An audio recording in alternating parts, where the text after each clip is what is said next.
Good morning, Hoosier Nation, and welcome to another very fatigued edition of Hoosier Morning After. This is Hoosier Morning After Michigan State. 2 nights ago, your Indiana Hoosiers played the late game and lose to Michigan State 80-65, taking the Big Ten record to 10-7 for the Hoosiers in a tie, I believe, for third place right now.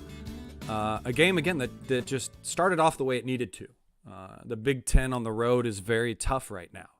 Galen Calavio, I think, even posted, I think, in February, Big Ten teams right now are 6-27 or so on the road. So February's tough on the road, especially this late in the season. A lot of teams are dealing with what Indiana is dealing with, and that is fatigue and just being tired and everything. And that magnifies when you're on the road, when you're not at home with all your familiar situations, your familiar bed, all that kind of situation for teams and players. And the way Indiana was going to win this game, and granted, full disclosure on my part, I didn't have high hopes going into this game. So I was going into it feeling pretty mellow and excited to just watch a game. And then Indiana goes and starts off really well and looks pretty good and switches the light switch in my head and makes me very hopeful for the game. And then it all falls apart like it did. Just Indiana struggles to get things going afterwards. Michigan State kind of does the flip on what we've seen recently from IU. We've had these games recently where we've fallen down and we've then made adjustments and come back in fashion and controlled games and won them out in the end. And Michigan State kind of does that to us, albeit they kind of really came back in the first half and then just kind of held on to it and didn't allow Indiana to get any closer from there. And tip of the cap to Walker on Michigan State, who just caught fire and was just making everything. And maybe I could jokingly say catching the IU blessing, where it seems to occasionally that we give the blessing to an opponent player to just hit every single shot he can. And again, we'll get into it, and the defense helped in that standpoint. But just a game that, again, fatigue mentally, physically, everything is a theme we'll be talking about, obviously, in this show. Thanks for being with us. I'm your host, Chad Schwartzkopf. Here with me is Martha, the mop lady. Martha, give me your opening thoughts on this game.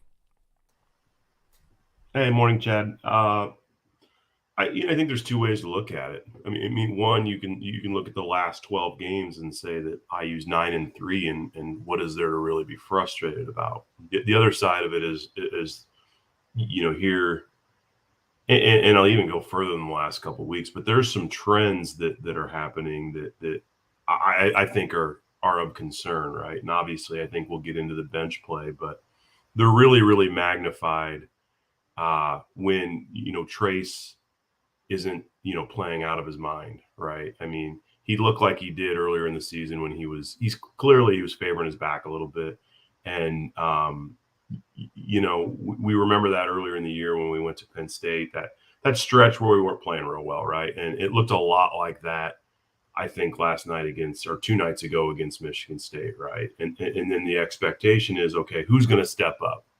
And that's where things get really, really fuzzy for this team, especially on the road. There's a couple guys that have had every opportunity to step up that just aren't. And we've talked about it all season long. And, I think it's gotten to the point where Coach Woodson's, you saw him send a message towards the end of the game a little bit. And so I think, again, there's two ways to look at it. One, we're 9-3 in the last 12. We're playing some decent basketball. But in the moment, you look at the last couple of weeks, at Northwestern, Illinois, I think we were lucky to escape with a win. And then against Michigan State, we kind of hit a rough patch. And I think it goes without saying that we really need X back as quickly as possible. And, we've also have to go into that a little bit grounded, knowing that it's going to take him a minute to get back into play. So, I'm with you. We've won 2 times in the last 20 plus years in East Lansing. So for me to think that we were going to go up there and get a win, it would have been nice. I would have liked to see us compete a little bit better. I thought our defense was, obviously obviously we rely on our defense a lot, and I thought it was subpar against Michigan State, leaving again overhelping a little bit, leaving 3-point shooters wide open. So there's that side of it as well. So yeah, just some frustrating things that I think happened. It was more the way we lost, not necessarily that we lost. And then just again, the bench not stepping up. You saw Coach Woodson kind of wave the white flag with about 4 minutes left, which down 10 is a little bit surprising. But I think at the same time, it was sending a message to the guys on his bench that like, look, we need more. And so.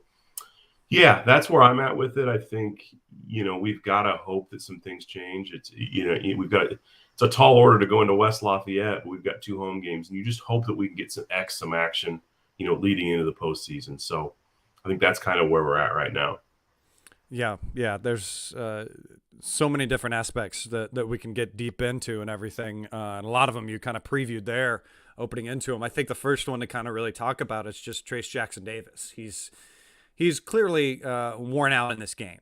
And one stat that you can kind of look at of his that shows that is 7 turnovers. Not anyone else had more than 1 turnover, and he had 7. Just mentally, physically, not in this game overall. And again, credit to Michigan State in the sense that they were bringing a heavy and very physical press on him.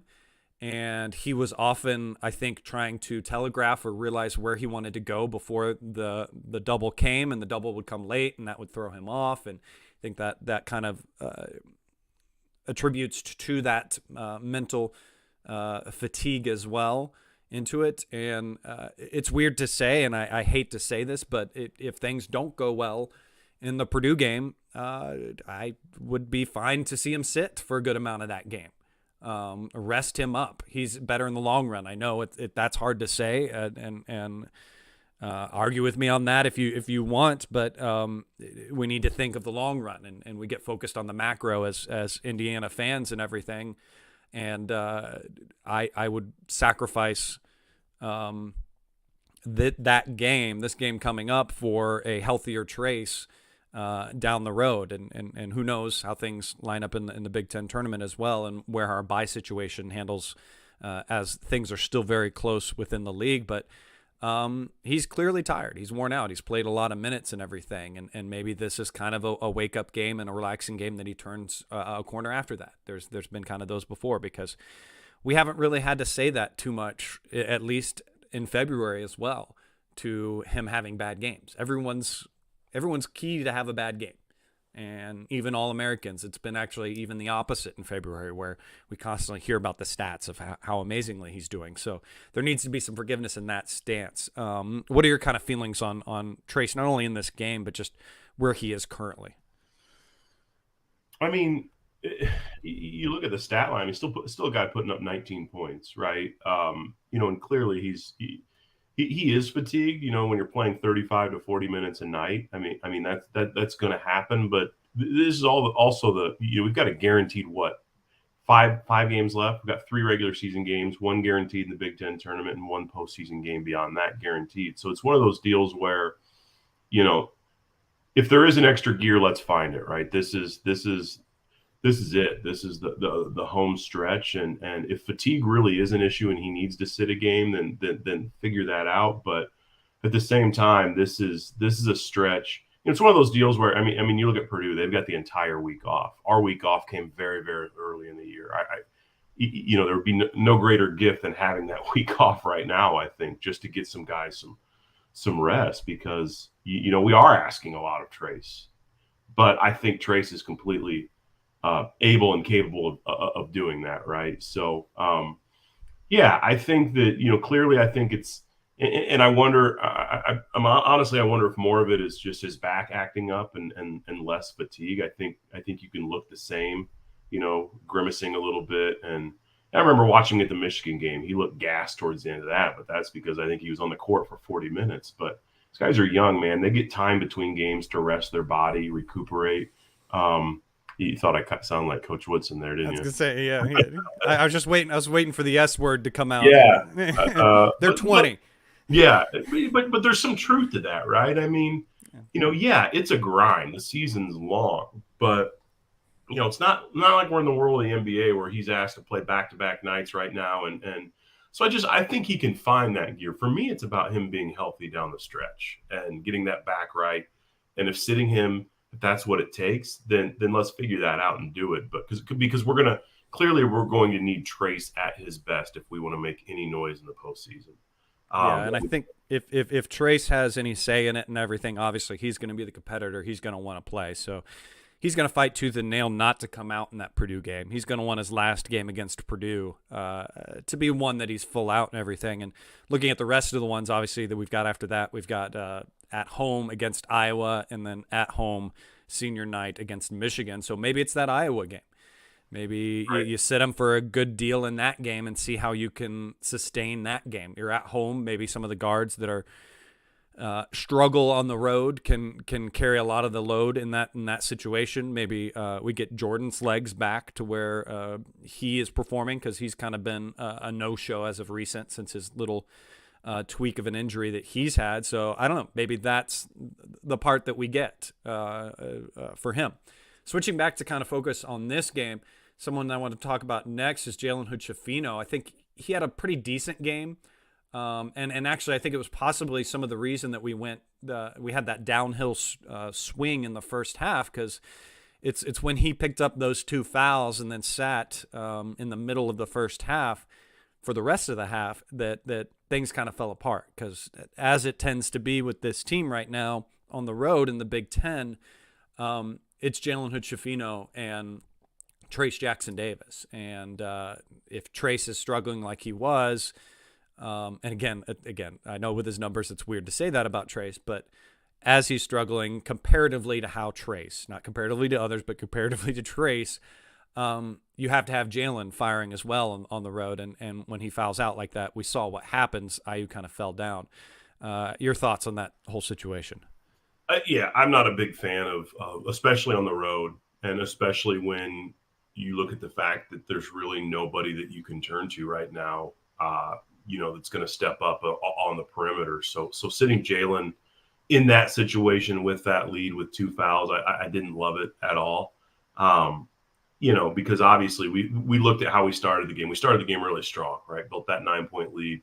All of a sudden he gets 2 fouls, we sit him, and the lead, evaporates.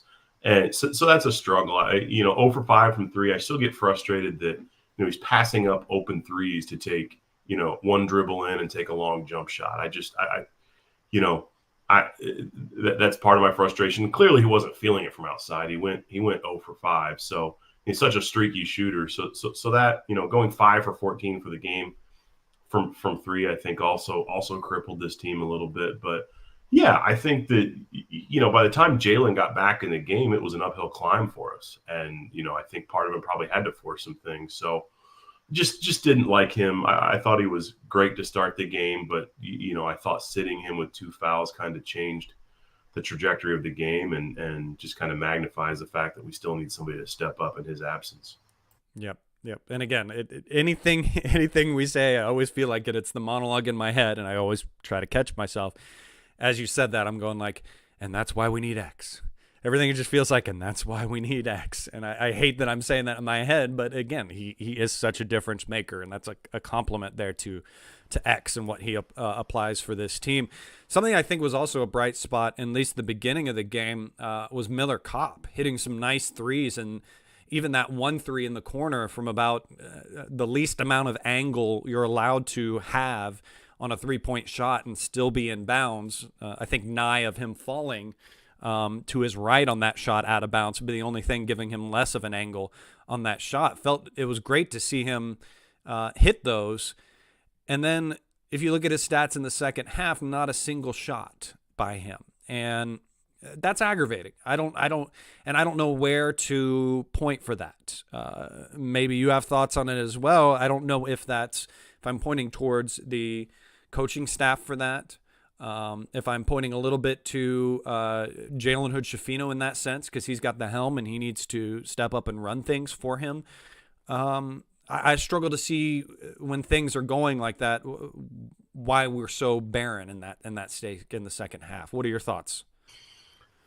Yeah, I think I think you saw in the first half kind of Miller's ceiling, right? He's been a steady force for us for most of the season, and when he's putting up 6, 8, 10 points, I think that's Miller at his best. He's taking because again, we're coaches talked about it. We're not running a lot of sets for Miller Kopp. I tend to agree with you when we're trailing. It would be nice to see him get some sets run for him to knock down some open threes, but Miller's just a guy, and he's talked about it himself, that's just got to take advantage of the opportunities he's given within the offense. And I think he did that in the first half. And, I think he's really battled on the defensive end as well. So, yeah, again, I just, for a guy, when the rest of the team's not feeling it, would have been nice to see us run some sets for Miller, but it's just not something. It's tough to expect it at this point because it's not anything we've seen us do leading up till now. So I guess why should we expect it now? We just kind of stay the course and try to run our stuff. But yeah, I think anytime we're trailing like we were in the second half, and Trace isn't feeling it, and Jalen's in foul trouble, it would have been nice to see some looks for Miller. But I think all in all, he was pretty steady in this game. Yeah, I think that's again where I just fail with it. It's what's it gonna hurt? What's it gonna hurt? Give him a toss, give him a go at it, and everything. And he did other things as well. I think his defense overall, I wasn't too bad. He wasn't one of the main perpetrators in the defense that bugged me in this game. And the defense was a struggle in this game. I think it was something early on, if you rewind back to the beginning parts of the season when the defense wasn't clicking for IU before they turned it on. It was the overhelping that aggravated us and being there at the nail and protecting as if they were going to drive at every single play. And what it sacrificed was the three, and Walker lit it up from three, and a few other Michigan State guys did as well. And it's just aggravating to see that happen again. Is that something with the fatigue? Is that just mental fatigue? Is that just communication and everything like that? Who knows? Again, one game, a pattern does not make. So we will see moving forward. But the defense was aggravating. Your thoughts?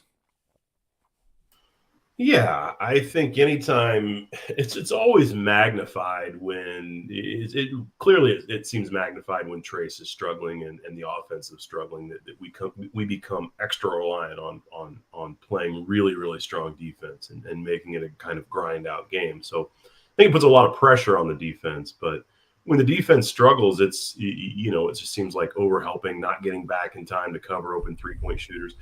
And let's be honest, one thing we haven't talked about is Michigan State was playing with a ton of emotion. This was their first home game since, the shooting that happened on their campus. So, that add another, obstacle to playing in East Lansing, right? They're playing with a ton of emotion.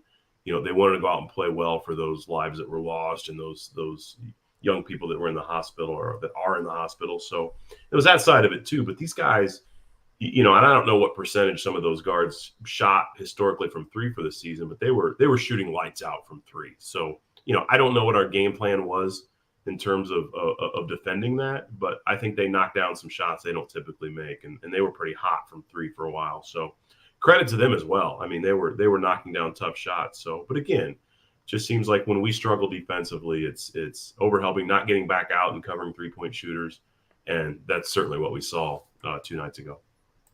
Well, and an equal added to that is that Trace Jackson Davis, with his fatigue and everything, we struggled on the boards as well, giving up a lot of offensive rebounds to Michigan State, 10 offensive rebounds, 13 second chance points off of that. So not a ton of second chance points off of those, but enough, obviously, to impact the game when that's close to what the difference is in the final outcome of the game. Something interesting that I saw on Twitter, Connor, friends of the show with Hot and Cold podcast, posed an interesting question, showing IU's record at this point last year and then IU's record this year and how similar they are and what's the difference between these two teams. And I feel like there's a lot of difference. And I think one of the things you can obviously point to that I kind of looked at as well is that just the strength of schedule that we've had. It's been a lot tougher of a schedule for this. The two teams, just looking at the two teams ahead of IU in the BigTen, as far as their strength of schedule, Purdue's is 31st in KenPom, and Northwestern's is 53rd in Ken Palm. IU's is 17th in Ken Palm. And in the net, it's 13. So a lot tougher of a schedule that IU's kind of overcome comparatively and everything. And then just by the eye test, obviously, it's a lot different of a team than what we had last year. And I just wanted to kind of approach that just for a minute, just because I was seeing that chatter catching on Twitter just a little more than it needs to. These are very different teams. Going into some numbers, although let me kick it to you first. Is there any other players that you kind of wanted to talk about in this game? You mentioned rebounding. I mean, I think we got out rebounded by almost 10 rebounds. Race Thompson had 1 rebound, or at least that's what the box score I have shows, which I think for a guy that's playing down low is you're not going to win. You're not going to win with that kind of effort. So, and to me, and I think Coach Woodson would say the same thing, is that's just kind of an effort thing. That's that's work. So that's always disheartening to see, to get outworked on the boards. And you touched on it, but that really jumped out to me is it goes back to the soft comments early in the year, and I certainly don't think this is any indication that this team has reverted back to being soft, but you got to come out ready to battle on the road, especially in East Lansing. So to see us get dominated on the boards like that is pretty disheartening. Yeah, just maybe scheduled nap times and stuff for the team and everything, just some meditation, something to kind of focus the mind and rest the body kind of situation is in line. Another kind of stat to look at, rounding out, kind of talking about players and transitioning into some of those numbers, is the bench points. And obviously on the road, that's been abysmal, and especially so in this one, just 2 bench points. I know, yes, you can look at the box score and it says 6, but those are some free throws from, I think, Leal and CJ Gunn late that made it 6, but that can't happen. Any of the wins that we've had on the road in the Big Ten, it's been because we've gotten good bench help and everything. And again, I don't know. It's possibly a dead horse that we're beating at this point, but there's just lots of players on that bench that just continue to be frustrating. I continue to feel like that moment in the movie Billy Madison where Billy's taking the kid by the face and shaking him and just, come on.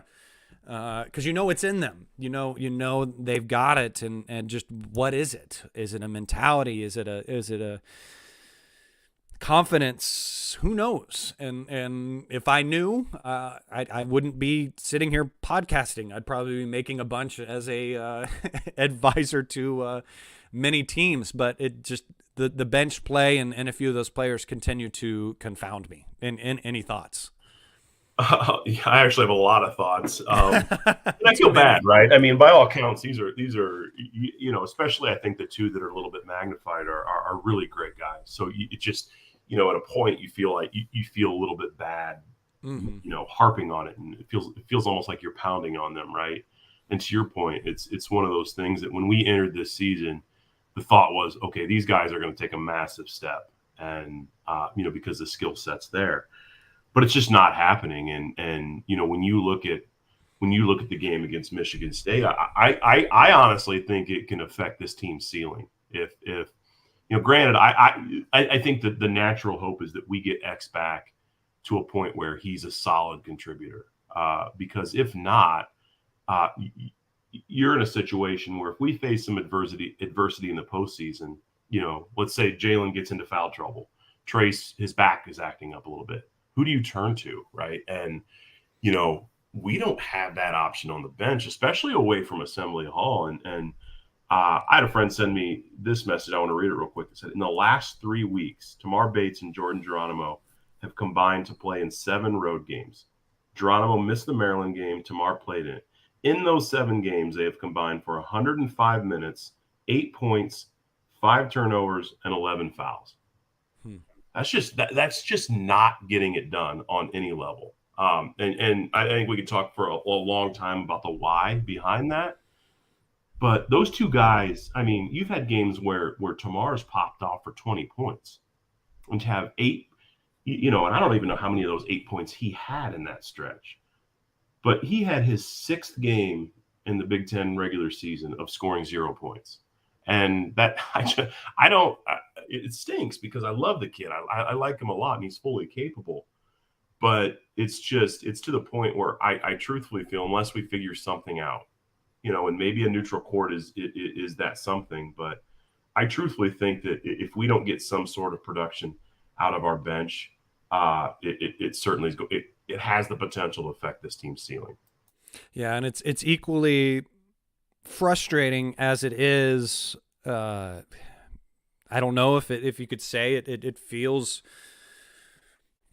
good to a sense that it's there, and it could come out. That the potential is there, and the addition it can be is so big.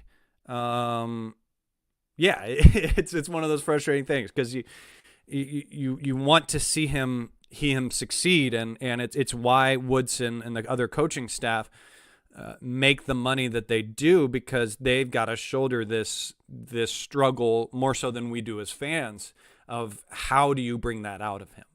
What do you do to bring that out of him? And you sent a text to me earlier that we had a listener that chimed in that he liked when we were talking on the show about controllables and uncontrollables, and he's into the mental status of kind of basketball and everything like that. And if you're listening to this show, hit me up on Twitter, DM me as well, and we'll try to get you on, and maybe we can delve a little bit deeper into the psychology side of this for players. But it is tough to figure out how do you get it out of a guy. Do you, like we've said before, do we run things for him when they first get in and let him see that basket go in? And then if he doesn't, do you keep trying with him? And that seems to be what Indiana's done. Do you have to shift away from that and now give CJ a run and give him a go at it? But if you do that, what is that doing to compound onto Tamar as far as the coaching staff doesn't have confidence in me? It's a tough one. Again, and it's not. It's why the mental side of the game is such a big thing, and why again it was a factor in this game, the mental fatigue side of it. So maybe we will get that guy next time, and we can get some clarity as far as that, and we won't be bumbling around trying to think too deeply from our side. But it is interesting, and IU's got 3 regular season games left. Obviously, we've got the Saturday game at Purdue, which is going to be very tough. And again, I don't know how I feel about it. I feel like since this game was such a struggle, I do like the idea of Trace having a fire and wanting to come back big. And he's obviously going to want to play well against his last time against Purdue. But if, like Martha said, he feels like his back is hurting a little bit like that, who knows? I don't know if I saw the back thing. I don't know. Maybe you saw something more than I did. But then they've got Iowa, which, again, I think is a game that IU should be able to handle, and hopefully we can get some guys rested. And then the senior night on Sunday, March 5th for the guys. Going to be obviously a very emotional game for everyone combined there. Your kind of thoughts on these last games that we have in this regular conference schedule? Yeah, I think I believe if Northwestern loses tonight, and I believe that gives Purdue the opportunity to potentially clinch at least a share of the Big Ten title when we play them on Saturday. And I don't want any part of that in terms of, I guess my point is that I hope the guys go in there with the mindset that they can compete and win that game. It's a rivalry game, enough said, right? It's Purdue. So I hope they go in there with that mindset, because I think we can play with that team. I think we can beat them. And Mackey, it's going to take a heck of an effort. It's going to take the bench stepping up. It's going to take a lot of things to go right. But I think it's, I want to go in there with a fight. The last thing I want to see us do is lay down just because we're there's a lot of storylines. We're fatigued. The bench isn't playing well. It's the Big Ten title. So I want to see us go up there and compete, make it a game. We had a chance to win up there last year. I don't know if you remember that. It's, got a little bit of foul trouble and played really well there. And so I'm hopeful for the same, ending the season with 2 games at home. You can't take those lightly. Iowa's a team that can put up points really fast.